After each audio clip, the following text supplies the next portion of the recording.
rêve de ta matière grise. Brise cette phallocratie qui te bestialise. Femme, même dans l'ombre, sois la lumière du monde.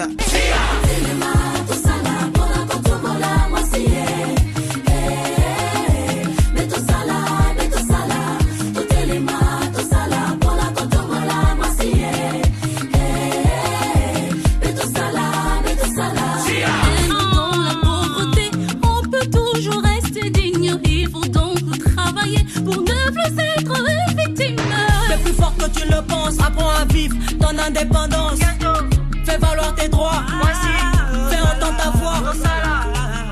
Ni toi, ni Mesdames et messieurs, vous ne vous êtes pas trompés, vous êtes bel et bien sur la radio-télévision congolaise. Vous êtes à l'écoute de l'émission Moi Sipé Moto, une émission qui parle de la femme, une émission qui montre à la femme comment se prendre en charge pour être autonome dans la société, une émission qui lutte contre les violences faites à la femme, une émission qui lutte contre les harcèlements sexuels faits à la femme. Mesdames et messieurs, aujourd'hui nous allons aborder un bon sujet, un super sujet qui tournera autour des femmes et l'éducation des enfants. Pourquoi souvent on dit si une fille est bien éduquée, elle est la fille à papa. Si elle est mal éduquée, c'est la fille à maman. Alors au cours de cette émission, nous allons recevoir Madame Annika Zadi. Madame Annika Zadi, bonsoir. Oui, bonsoir, bonsoir. Oui, Madame Annika Zadi est bishop de l'église Jésus-Christ Capable. JCC. Elle est également présidente provinciale des femmes et familles des ERC Chopo. Je pense que c'est ça. Il y a encore d'autres choses à ajouter? Non, il n'y en a pas. Merci. Notre sujet du jour porte sur femmes et l'éducation des enfants. Parce qu'on dit souvent une femme bien donc éduquée, une femme s'éduquer toute une nation. Alors au cours de cette émission, si vous avez besoin de participer à cette émission, n'hésitez pas de nous écrire, n'hésitez pas de nous appeler. Notre numéro de téléphone est bien affiché dans vos écrans. Alors sans pour autant tarder, Madame Annie Kazadi, qui est une femme pour vous? Pour moi, une femme, c'est une porteuse de vie. Une femme, c'est une porteuse de vie. Si nous allons selon la Bible, la femme, c'est une aide semblable. Selon ce que Dieu a instauré, la femme, c'est une aide semblable. La femme, je peux dire, c'est un être féminin et sa nature humaine est différente de l'homme. Donc, en bref, la femme a été créée pour être une aide, pour apporter un secours à l'homme. C'est tout ce que je peux dire. Merci beaucoup, Madame Annika Zadi. Tu es fière d'être créée femme? Oui. Très fière. Merci beaucoup. Nous poursuivons cette émission, mesdames et messieurs. Comme je vous ai dit au début, notre mission est en téléphone ouvert. Si vous avez besoin de participer à cette émission, donc n'hésitez pas de nous écrire, n'hésitez pas de nous appeler. Notre numéro de téléphone est bien affiché dans vos écrans. Notre sujet du jour porte sur femmes et l'éducation des enfants. Qu'est-ce qui peut être à la base de la mauvaise éducation de nos enfants, Maman Annie Kazadi? Oui, ce qui peut être à la base de la mauvaise éducation des enfants, ce sont les parents. Je peux dire ça. Premièrement, la femme a été créée comme une aide. C'est-à-dire, une aide, elle est là pour apporter un secours. En bref, je peux dire que les enfants sont là. Si nous voulons voir quand même une bonne éducation dans les enfants, nous voyons la femme. Parce que je peux parler aussi à Nicolas, bien sûr que oui, mélange, oui. Moi, si à Salama Poise la aide. Alors, ce qui bat dans ma baby, moi, je peux dire c'est la femme. C'est la femme. Pourquoi c'est la femme alors que l'homme aussi est à la maison? L'homme est là, oui. Mais ce qui nous embassala moi, c'est parce que Dieu a trouvé qu'il y avait un manque, un vide dans l'homme. Alors que les enfants passent beaucoup plus de temps dans maman que dans papa. Et en plus, le lengen zamba saleli mwasi. Moi ça na ba sens moko boye na katinaye ya ko capter makambo beaucoup plus et beaucoup plus vite que l'homme. Moi si azana ba sens moko na katinaye akoki koyeba directement que cet enfant même sans thermomètre, moi si ayebi que cet enfant a de la fièvre. Alors que Mobali a un peu moins réticent, hein? Donc Mibali les nature na bango, bazaka penza nani penza te, mais moi si nature naye aza toujours concentré et aza vraiment attentionné vis-à-vis na bana, mais pas l'homme. Alors, éducation ya bana ezaka beaucoup plus dans maboko ya maman. Mobalité maman. Oui. Maman, ce qui moi na baby et loko liboso na tala ka ba maman. Parce que maman ndaza na tanyo so ya bana, maman ndaza toujours abenga mazala toujours présent na bana que papa. Lolenge nzamba saleli mwasi. Moi ça za na ba attention moko boye, même vis-à-vis na papa. Papa ko bima se contrôler, il est à l'aise, le bim na mais moi ça yebi que non, ko bima boité zonga zalabo. Moi ça zo classer des choses, la même chose avec les enfants. Donc la femme est là pour éduquer les enfants. Parce qu'elle est la première ministre de la maison. C'est elle qui voit tout, la gérance yandako, y compris même les enfants, et ça na kata maboko ya maman. Et ça maboko ya papa te. C'est comme ça nzamba ça eli moi si ndenge wana. Moi, ça a attention beaucoup plus na bana que papa. Alors, l'éducation des enfants, ce qui est baby, nga selonga, ça n'engage que moi. Moi, je condamne beaucoup plus les femmes. Ok. Oui. Oui, maman Annika Zadi, et là, qu'on dit que maman va mettre en place pour que bongi sa éducation, pour que sunga bana base la bien éduquée. Maman, il faut qu'elle toujours présent na bana. Même si elle travaille, hein, on toko kende ba côté wana, mais maman faut qu'elle toujours présent na bana. Papa ako kene musala azongi na ye na bapoko na batan wana, oui, papa koko za na bana, mais maman abenga mazala toujours présent na bana parce que maman azana moi facilité ya ko capter ba caractère ya bana dès le bas âge. Maman yebi ke mwana oyo abandi moyibi, mwana aza mayele koleka oyo, mwana oyo aza akabaka koleka oyo, mwana aza boye, c'est la maman. Ba papa baza un peu na moi difficulté wana koyeba nazo fanda na bana, mwana aza boye non, maman ndazalaka na moi ba intuition wana, présence d'esprit wana ya koyeba bana baza boye. Et d'ailleurs ce ko tali bien bana terre babota maka mwana zokola, mwana zalaka attaché beaucoup plus na maman que na papa. Moi nazolanda akolanda maman place nyonso même dans la douche moi nazana attention alanda kaka maman alors maman soka zana attention beaucoup plus kolo ya mwana akoyeba ba tempérament ya mwana ba caractère ya mwana akoyeba yango beaucoup plus vite que papa. Oui, maman Annika Zadisco, maman baza ko travailler. Moi, maman muso emitongo, c'est toujours pour na bolamu ya bana. Aza maman par exemple commerçante, ça travaille à c'est pour le bien des enfants. Emitongo azongi na poko. Est-ce que bana nae ba kozala bien éduqué parce que yazate? Oui, bakoki kozala bien éduqué, ce qui vraiment ba s'arranger, ba arranger un peu batana bango. Na sens nini ba parents, les parents doivent être présents avec leurs enfants. Passer beaucoup de temps avec ses enfants parce qu'ils ont besoin fondamental ya bana. Bana bazaka bana besoin bazala quand même tout le temps na ba parents na bango.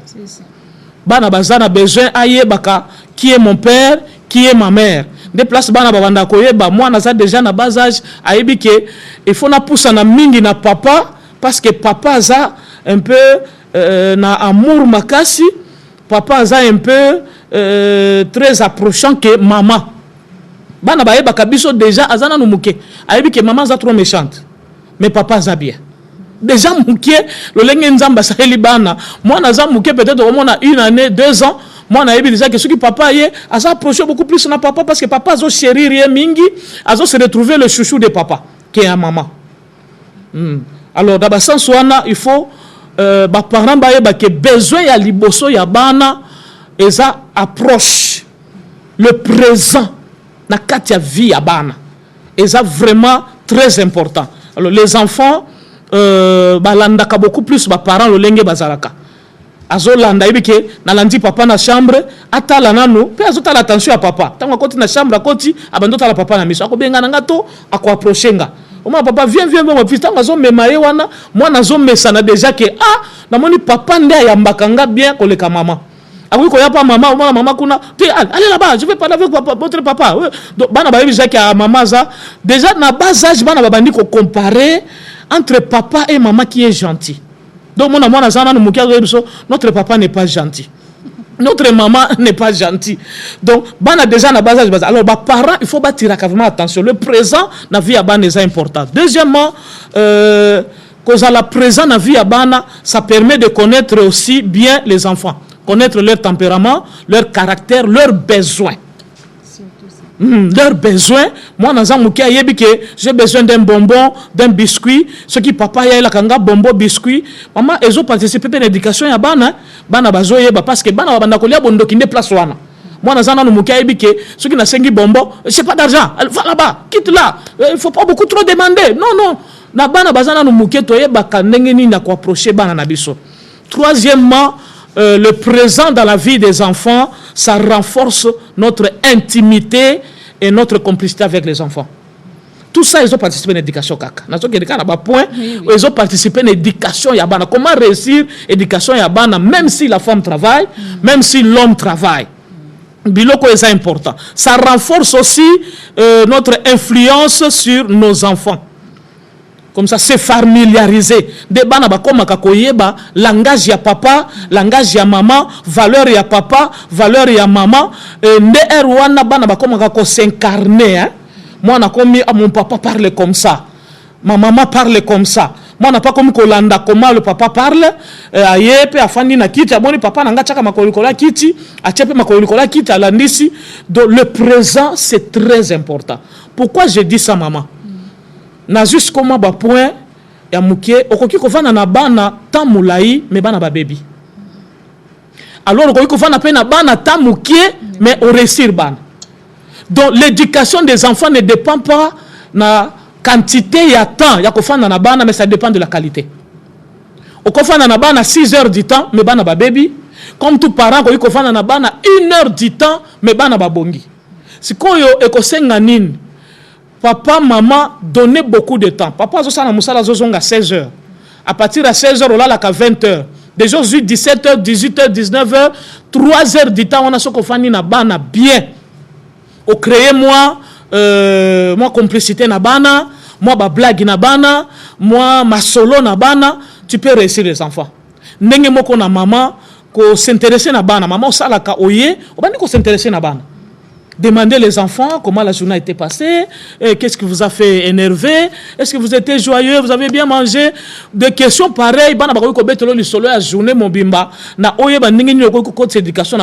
qui était venu ici, l'oncle était venu, il a dit ceci, non, mes enfants, venez. Na moi tamuke wana maman, qualité ya ma solo oboko beta na bana. Qualité ya ba blague ba nini oboko s'associer na bana et ko yiko réussir bana. Ils ont dépendent de ceux qui maman ça la kabana bakobe bobeni non, il y a des femmes qui travaillent mais bana bango baza bien. D'accord, c'est exemple nanga maman nga na ye musala nzambe koto na Kisangani bana nanga baza Kinshasa. Na Kebeni bana baza na Kinshasa. J'ai fait presque 4 ans absence na bana. Mais na téléphone na so la kanabana nanga air nyoso na yebi ke moi na tasa ili kambubo na kogoela mbala moko te na gronde mwana. Il faut approcher moi le pourquoi de cet acte. Conseil intimité na bano pousser na nous olakisie amour olakisie oyeza mabe si tu fais ça ça va créer ceci bana bazoye bake toza musika bon soki bosali boy honneur na biso honneur na yo kozala boy etikali na mitu ya bana que nos parents ont dit ceci avant de voyager. À mon absence ma fille a silisi classe 3 ans atangi na yesa silisi na ko silisa na fiançailles malamoko je suis descendu à Kinshasa normalement pour la faire marier à Bali coutumier religieux à notre absence parce que tous à 4 ans tant que kendaka tous 8 ans que solo la na bana dialogue na bana est ça très important le pourquoi de chaque chose. Merci beaucoup Madame Annie Kazadi. J'espère que va téléspectateur na biso bazo ko landa biso na ndenge moko sengeli so kozana ba question ba préoccupation ba ajout même par rapport à sujet oyo invité na biso aza disponible pour encore répondre na ba question na yo. Madame Annie, pourquoi ba papa ba question yo bien que éducation ya bana pour bana ba bonga éducation ba fandi na boka ba maman, mais pourquoi ceux qui moi na bongi papa ba ke wana mwana na ngala fille ya papa mais ceux qui moi na baby ba comme moi na ya maman, pourquoi ça? Oui, c'est la nature des hommes hein? C'est la nature des hommes. Il faut on déplace une femme bien éduquée, c'est un bonheur pour sa famille. Yangwana ba papa ba wela kamingi baba la kailongité. Moi si c'est un bon comportement. Moi si c'est un bon témoignage. Ndé moi si. Au cause moi c'est longimabe, c'est long mibali parce que moi c'est longimabe azalate. A Monica Kamoni et Longika Kabinonga na ningi moi c'est taille pembe banini mais de quelle éducation, de quelle famille, de quelle origine Et ça aussi important dans l'interpellation ya ba papa na biso parce que belé basala ba gaffe trop. Le lo comme on a ba famille belé basa malade au tali source za ba maman. Vraiment ça papa te. Parce que moi si maman le lenge nzamba sa biso nous avons toutes les capacités possibles. Ya koyeba ko bongisa ko changer papa. Parce que ti nzamba fandaki atali mwasi nzamba kutaki na kati ya mobali tuki nzamba bengi mwasi aide semblable, c'est-à-dire na kati ya mobali akutaki ezalaki na vide moko. Mobali ezalaki incomplet, c'est-à-dire insuffisant. Alors la femme est venue pour appuyer mobali azala suffisant. Alors pour que l'homme a émergé, mobali azala grand, il faut une femme derrière cet homme. Mibali mingi ba comprendre kangote. Mobali musa ko ba moi je suis bien, nazana mbongo, nazana nga bien ndako bani non. À cause de la bien azana mbongo azana nyonso mais ameka ko bala. Donc on a que niveau azalaki na ngo ya mbongo wana, niveau azalaki akomona ke na ye moko ke na koma ki na nuté. J'ai changé. Yango komona moi si na mobali bako bala na samedi, tala bango lundi, mardi on a ba teinture ndenge makitoko hein. Il faut mona que la femme apporte quand même quelque chose dans la vie de l'homme. Mobali wa tout akatolo ke nazabo banini Alors langage wana na koki ko lobakeza langage ya ba papa ba lobaka yango. Tout ça nga na benga kango motivation chez les femmes. Pour mobali aloba biloko wana te, la femme doit faire tout pour prouver à son mari que naza vraiment véritable aide semblable na pembeni na yo. Maman tozana pona kosunga ba papa. Tozana pona kosunga ba na biso. Parce que moi si soka bongi, le loko mona ba jeune fille na biso par exemple, il y a des filles au ba sa la complicité na ba maman. Maman Monique, moi nazoye la $, azoye la nini, une fille avec un Android à $150, alors que papa n'a touché à $50, maman zote ka pilipili na zando, moi na pe moi na koya zo la gise mama tala, e ba bomi batwe, mana chinja, maman onesha kwa mtoto yangu. Donc maman azobi tu na te, onesha ko quel téléphone, tu as eu ça où, comment on ne sait pas. L'éducation maman c'est là dans les mains d'une femme, vraiment. Là, muta ko prouver le contraire azate ba maman ba ko excuser nga soki bana ba bébé za maman. Premièrement maman. Parce que maman nda yeba kabana liboso ya papa. Maman nda yeba ka ndenge na ko ko chérir bana, ndenge na ko tinda bana te votre papa n'aime pas ceci, votre papa aime ceci, bana nga soki bobongi boko zala boye, maman za na tanyonso, même bana mibali au moins bana mibali bazaka beaucoup plus approcher na ba maman par rapport à papa. Et moi mobali peso ki a baby maman, c'est pas papa. Maman, papa, il y a une deuxième position, peut-être par rapport à maman. Ce que place, ça ne va pas. Papa, est là-bas, na bobo, to sangisa mayele, bisomi balé, to bani na ko éduquer bana, papa ko sa punition, maman paie sa punition. Moi, naza coincé à sentir que papa coincé nga, maman coincé nga, ba ko réussir ensemble. Mais d'abord, c'est la maman. Merci beaucoup, maman Anika Zadi. Babarake, moi, donc la fille reflète l'image de sa mère. Mais comme souvent, dans mon maman est bien éduquée, maman est malade, mais moi, je suis non, vraiment, maman, il faut ça l'effort. Ce qui est que, dans le cadre physique et symbiotique, dans le cadre spirituel, maman. Il y a aussi éducation physique et éducation spirituelle aussi. Il y en a. Parce que comme on a bana mususu ba baby elanda kapé famille hein comme on elandi pe famille so ki na côté spirituel okuta ke ba origine na biso pe ezakapé à la base ba biloko ebele na ebi une famille oyo ke papa bien éduqué mais okuti maman za boyebo me bana balandi pe na banoko ba melidiamba bana pe bakomi mama na ke pa koko akokuta kuna ba noko pe apa komeka mwa muke noko pa komi wana muyomba kuya kwanza onja kwa na onja bon ekei mwa gu wana malembe ezomata yangwana ba parents moko kotindika kabana bakende koboko makepa ya ba noko koko banini eza un peu na ko condamner ngo totalement te mais eza conseil na kopesa na ba parents il faut éviter ça. Ba premier responsable ya bana sont des parents papa et maman.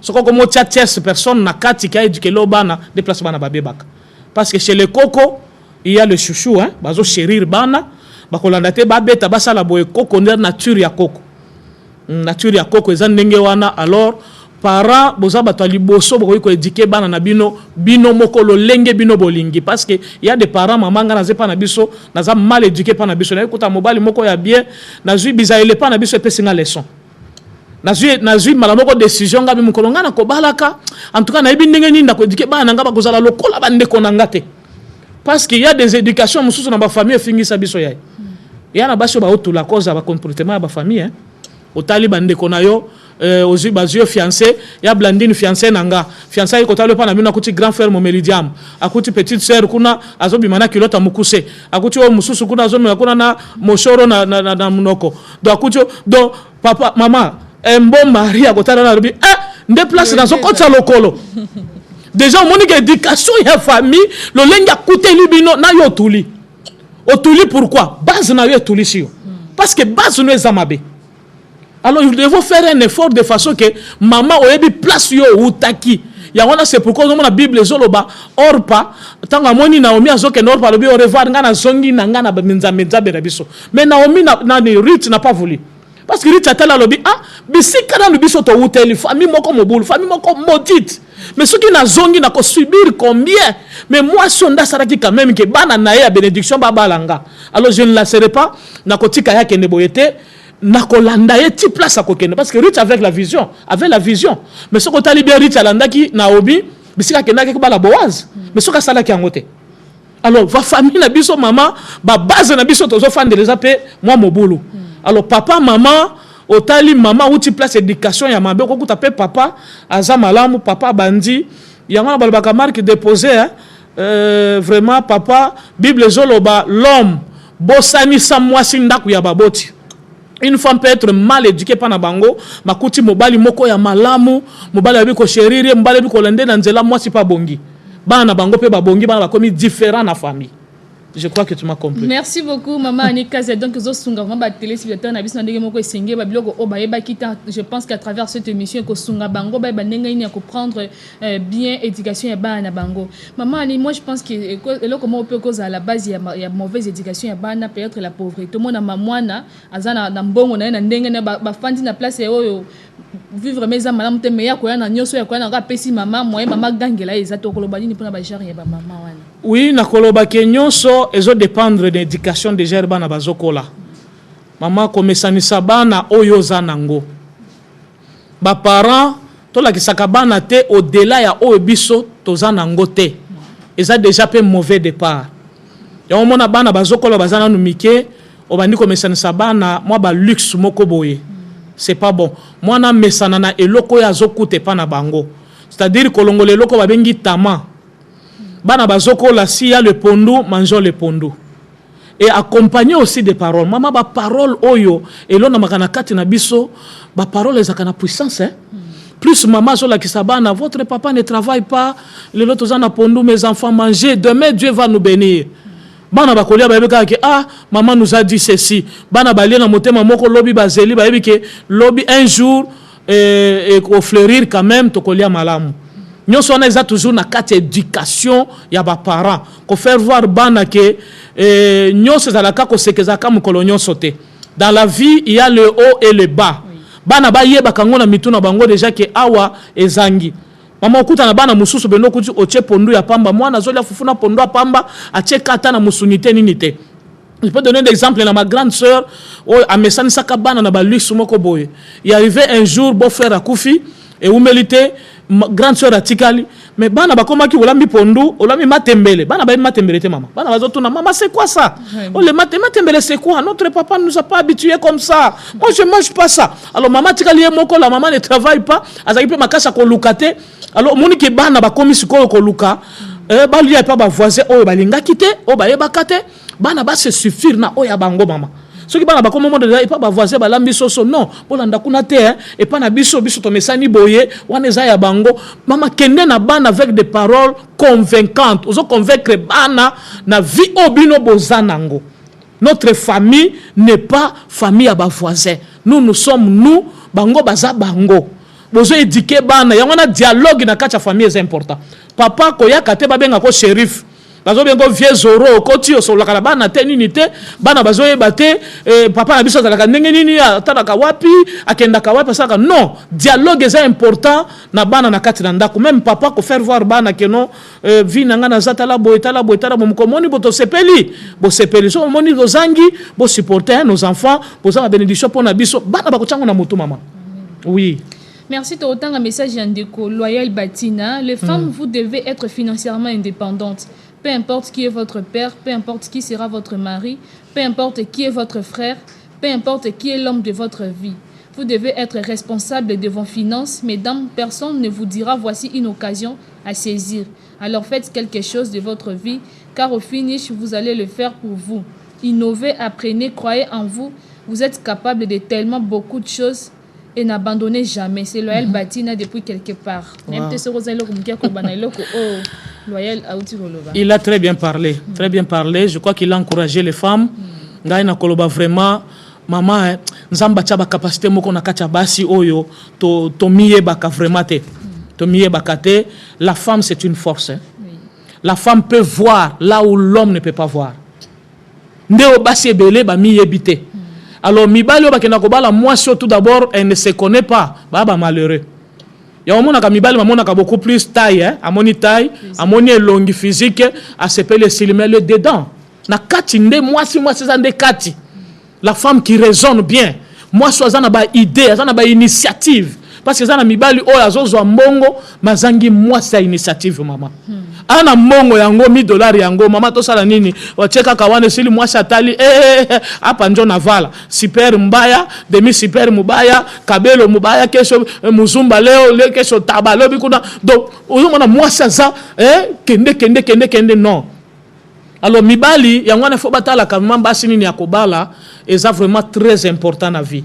Vraiment ngana ko encourager ba maman moi si fo miyeba. Toko bali moi sa miyebite en trop malheureux na vie. Yango ko mona na bana nyonso bakolanda ka rythme ya mama. Yango mona bana musuba kumkokosa mama ko impliquer bana ne basi na kati ya lokuta. Et ce qui papa Tony boye banini misa combien lo ba 15000. Mwana lobi 10000 banini yo na kaneli yo. Donc maman zo me mabana ne na rythme o ya ye. Cet homme là est malheureux parce que on peut sa faute dans l'homme. Parce que alanda qui beauté extérieure, alanda qui taille, amoni moi ça lobi opena dans ba cadre ya bien moi c'est na côté na miso baninga nanga. Na miso baninga no oui, au présenter moi c'est qui toko cadre ya bien, mais de quelle éducation? De quelle base? Moi c'est qui toko motali bana ba délinquant, bana miyibi, bana ba frapper. Alors maman, bana ndé ba pesa sa valeur hein. Moi ça kola ta bien motali bana ba miyibi bani une valeur un peu style. Merci madame to comme presque na suka émission na biso conseil ko pesa ba maman o baza ko landa biso na ngonga oyo pona ko yeba ndenge na ko éduquer bana ba wana ndenge moko esengeli.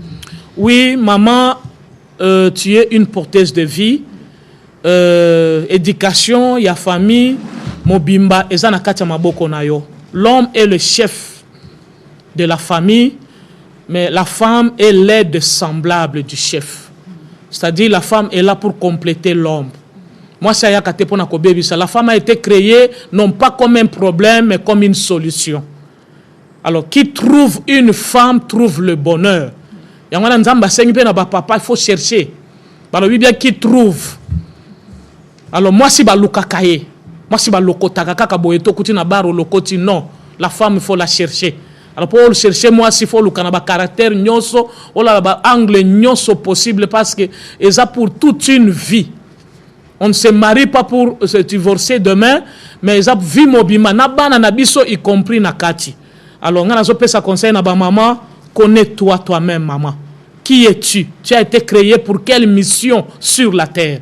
Soko miyebi oyebi ba capacité nzamba tia na kati na yo okoyeba qui tu es, pe okoyeba ko sunga pe ko éduquer bana malamu nzamba yebi ko sunga malamu. Maman la première na lobaka premier ennemi à diable c'est la femme. Yango mona kanda ko soke baby diable à côté na kati anda ko mtaliboso ataka keza mama. Pour que la force de la maison c'est la femme. Ce qui moi c'est baisser ma boko ndako baby. Alors ba papa aussi faites un effort vraiment ba si babala qui chercher Dieu. Si ça ne va pas et tika ile kambo ya nzambe intervenir. Mais ba babali na noté bibelobi qui trouve chercher une bonne femme. Moi si c'est un zototé, moi si c'est un moulaï moukousete, moi si c'est un bon comportement, un bon témoignage. Ne moi si amalam. Moi si papa batala kaya vombala. Otali moi si ni ozozwa, et ça pour na bonheur na yo, pe ya bana na bino avenir ya bana. C'est ça ce que je Merci peux dire. beaucoup, Madame Annika Zadi. Nous sommes arrivés à la fin de cette émission. Je pense que vous étiez tellement nombreux en train de nous suivre. Nous disons sincèrement merci à Papa Ebondo Kasongo qui était à la réalisation.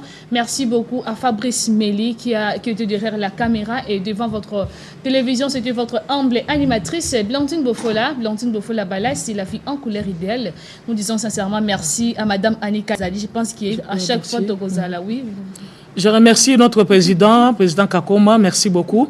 Je remercie aussi mon papa, il est l'encadreur, il est notre évêque principal de l'RC ici.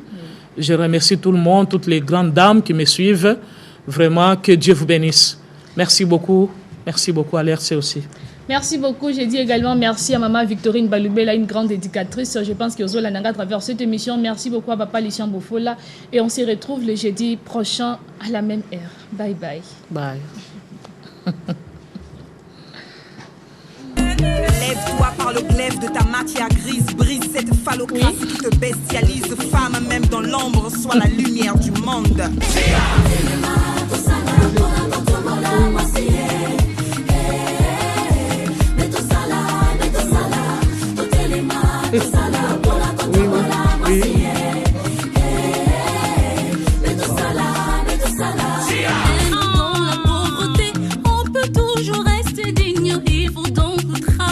Pour ne plus être une victime. T'es plus fort que tu le penses, apprends à vivre ton indépendance. Fais valoir tes droits.